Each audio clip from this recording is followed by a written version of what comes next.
Welcome to ARM Purchase Order Training. Let's get into it. Let's cover the ARM basics with a quick overview. ARM, or Advanced Requisitions Management, is a web-based purchasing system. ARM currently can only be accessed via Mawson's RDS. All purchase orders starts as a requisition. Once the requisition is approved, a purchase order is created and then, a copy of the purchase order is emailed to you. Purchase orders are then receipted, which acknowledge receipt of goods or services in ARM. All purchase orders start with a requisition. The first requirement on a requisition is that you select the location you are purchasing for. Examples of locations are Wallarooby Quarry, Lake Cooper Quarry, Griffith Concrete Plant and Mawson's Mechanical, to name just a few. The locations you have access to are controlled by your user account setup. After a location is selected, we then need to select a catalog item. Catalog items determines where the expense for the purchase order will go. For example, you can choose to expense items to repairs and maintenance or stationery. You will select catalog item 4590 if you need to enter a requisition in for travel, meeting or accommodation. You will select catalog item TR 7051-3440 to enter a requisition for some repairs and maintenance work on truck code TR 7051. If you are ordering capital equipment, you will select catalog item 7370. The list of catalog items varies from location. Large equipment like trucks, loaders, excavators and company vehicles will be listed as a catalog item under their home location. If equipment changes location, this needs to be updated in ARM. So to summarize, to create a purchase order in ARM, follow the following steps. 1. Create a new requisition. 2. Select location. 3. Enter catalog item or items. 4. Submit requisition for approval. Let's go. You need to be logged into Mawson's RDS system to use ARM. Jason is going to take over the training now. Enjoy. Once you've logged on to Mawson's RDS, you can access ARM or Acquisition Resource Management by going to the shortcut that you'll find on the desktop and double-click on that will open it. It will bring to this log-on screen. To log on, you just click on the green Login using Windows credentials. This takes you to the home screen of ARM. We'll get straight into doing a requisition. We've got a list of requisitions that we need to do. And so the first one is going to be doing some testing cylinders with the vendor Atkin Rowe. And this is going to be for the Griffith Concrete Plant. So let's return to ARM. So to start a requisition, you go up to the top and click on the requisition button at the top. This opens up a new requisition. Users with access to multiple locations will need to make sure that they're in the correct location. To change locations in a requisition, you can go into the drop-down list and it will show you all the different locations that you have access to. In this case, we want to do a requisition for the Griffith Concrete Plant, so we'll select the this one at the top, 1401. You'll notice there is a section here for the requisition name. There's no need to do it, and at this stage we can fill in information here if we want to, but there's no requirement for us to do that. The next step for us in this process is to link a catalog item to this requisition. To do this, we click on the catalog button, and what that will do is bring in all the different expense items that we can put against either the Griffith Concrete Plant or the equipment that is at the Griffith Concrete Plant. So what we're looking for doing here is we're wanting to charge our cylinder testing to testing. So what we can do here is we might have 4 cylinders that we want to have tested, so we can put 4 in the quantity here. And then at this point in stage, we can just go up in the top left hand, because it's the only line we want to add into the requisition, and we can go finish. And so you'll notice now in the requisition, it has returned this line here. We need to put some additional information in this requisition. To do that, we're going to go over to this little pencil button and hit edit, and then we'll fill in some additional information. So in the description here, we can modify that and put some more meaningful information.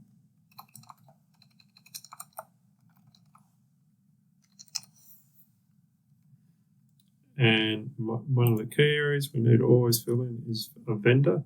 So we can search for our vendor. So I can start typing Atkin Rowe, and we see Atkin Rowe Testing Laboratories here. So we'll double click on that. I'll select that and move that in. Right, so then now here we put in our price. Now this price is excluding GST amount. So let's say every test costs $235 for them to complete. Other information can be filled in here if we want to, but the key areas we want to fill in is a meaningful description, making sure we put the vendor in, the quantity is correct, and the unit cost. If we're not sure of what the unit cost, because it could be a service or something like that, if that's the case, we just put in what our best estimate for the purchase order would be. All right, so then we go down to here to go OK. And the key thing here is what we check here is in the status, is that we have everything that's green. If everything's green, we're good to go. Now, the final step to submit this requisition is to go into Workflow and select Submit.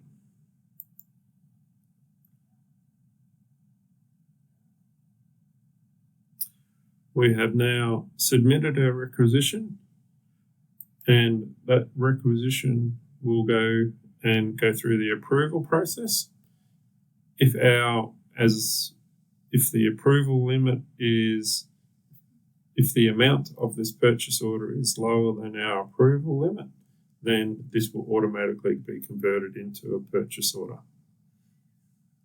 All right, so we can check the purchase order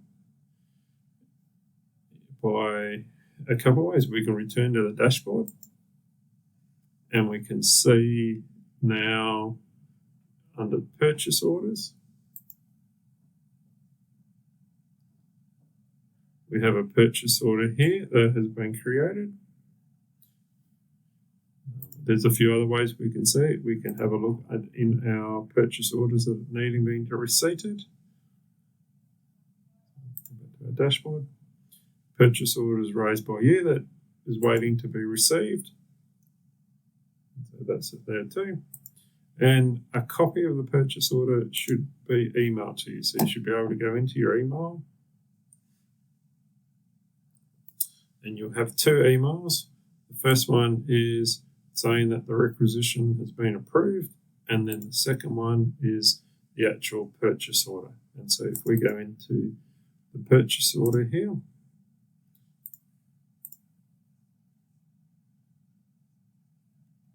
here is a copy of the purchase order that we can either send off to the vendor or quote the purchase order number. Okay, now that we've done our first purchase order, let's have a look at what the second purchase order we're needing. So our second one is we're going to need to put a purchase order to replace some tyres for TR29, which in Mawson's code is TR8131. All right, let's see if we can find it. That's still the same process. We'll go up to the top to requisition.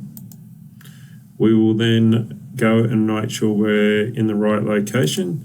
So again, this piece of equipment lives in or under Griffith Concrete Plant. And then we'll go into the catalogue and find our catalogue item. So in this time here, what we won't see is a repairs or maintenance or tyres in here, because that's going to go against the actual concrete plant. So what we're actually looking for is a cost centre that is for tyres for a piece of equipment. So here's an example of tyres for a car with a registration CC56FP, but we're looking for the truck. Can't remember what it is. It was TR8131. So let's see if we can find it. It's not on this list. And here we have here. So TR8131 tyres there. So let's say we need two tyres, so we can go put 2 in our quantity, and then we can just go straight up. We'll just scroll back up here to hit finish, and that will return this line into the requisition. Next thing we need to go into this pencil edit section and fill in some information. So we might put in that we're needing it from some steer tyres, and we're going to find our vendor now. We suggested that, or we didn't have a suggestion who we're going to get this from, but let's get that from our, see if we can find in here. All right, so it's not in the list, our Griffith Tyre Centre, because what we're not returning enough. So we'll go actually click here and actually look in here and see whether we can find it in one of our next pages. So let's look through. And here we go. So Griffith Tyre Centre. So we'll select that one. All right, we've got 2 still here. $9.50 per tyre. And we'll hit OK for that. And there we go. All right, so we have a purchase order requisition that's just under $2,000. So the last, we've got all our statuses green, so we're good there. So the last thing we need to do is submit this. So we go into the workflow and we hit submit. All right, so the purchase order, the requisition has now been sent off. We can go back to our dashboard. All right, we always get a bit of a clue if the requisition was automatically converted, because if we look into this section here, we see a new purchase order. So in that case, I know that the purchase order is automatically created. All right, another way we could check is have a look in our emails to see if we've got an email with a copy of the purchase order.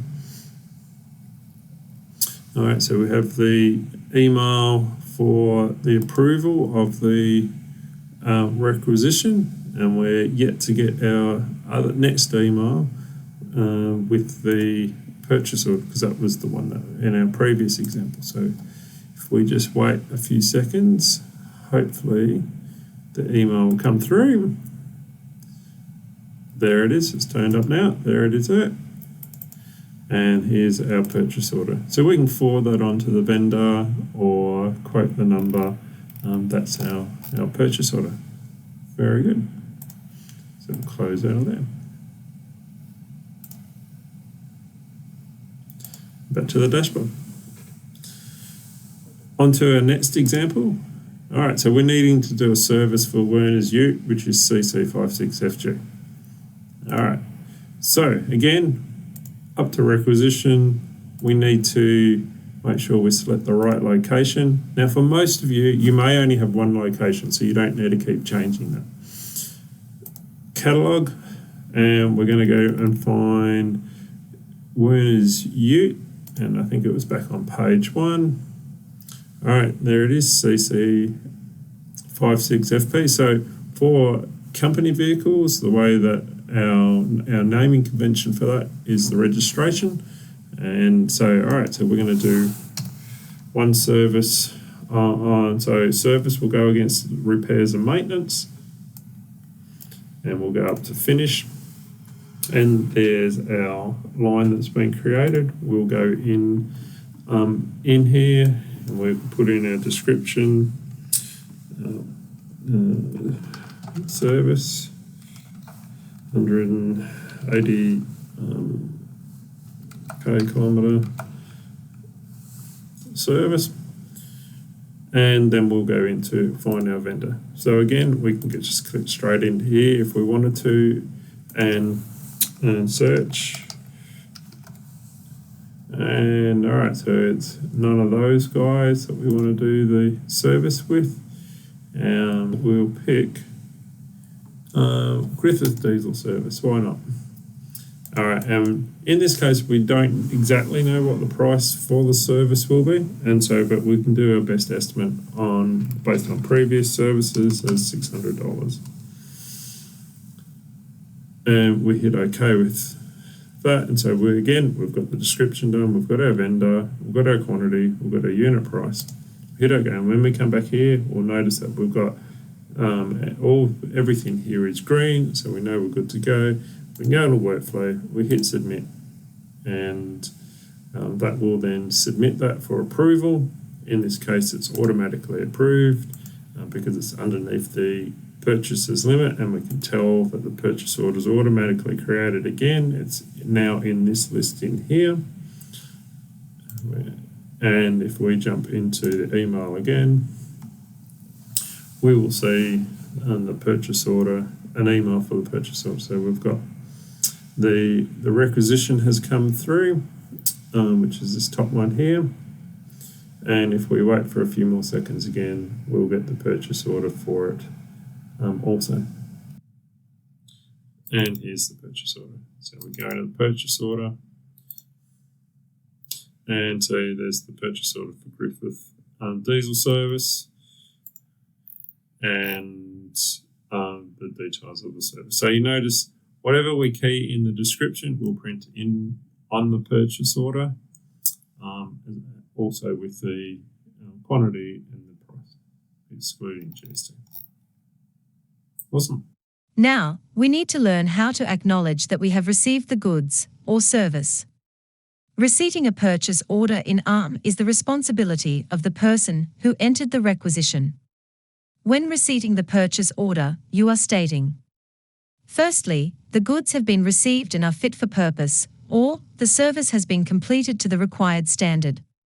And secondly, when the supplier provides an invoice matching the details on the PO, you authorize the payment of the invoice. When you complete the receipt of a PO, it is at this time the expense will be taken up in the profit and loss. Let's receipt. Back to Jason for a demonstration on how to receipt a purchase order. Okay, let's say that for the purchase orders that we've put in the system now, that the tasks that we've asked each vendor or supplier to complete have been done, and we're satisfied with them. So once we're at that stage, we need to go back into our purchase order system and we need to receive the goods. So makes it easy for us to find those purchase orders. So if you've entered the purchase order, then the purchase order will be in this list. So purchase orders raised by you that are waiting to be received. So easy to find them. Let's click on that. Here we can see a list of purchase orders that we have that haven't been received. Now, there's a couple of ways that we can do receive. The simplest way is to go over on this one line, and what you're doing is you're receiving everything that's on the purchase order. So if we're happy with this, and then what we can just do is hit receive. We can put a receipt note if we want to. It's not mandatory. All right. So let's, and then let's say, yeah, we're happy with this one too. That was all fine. All right, but let's say for this first purchase order that we put in, so for this purchase order to only receive 2, we have to go into the detail screen. Now, you'll see more details down the bottom here of the line and where you can go and change the quantity that you want to receive. So we're going to change this to 2. Now, there's the additional side of things that we know. If we go down and click OK here, that actually won't work. What we need to do is go up here and click this post button. And once we hit post there, it's going to ask you, you're about to receive, and so we just say yes, that we do want to receive that line, that one specific line there. All right, and so that's now we can see here, we've ordered 4, but we've received 2, and there's still 2 there that's waiting to receive.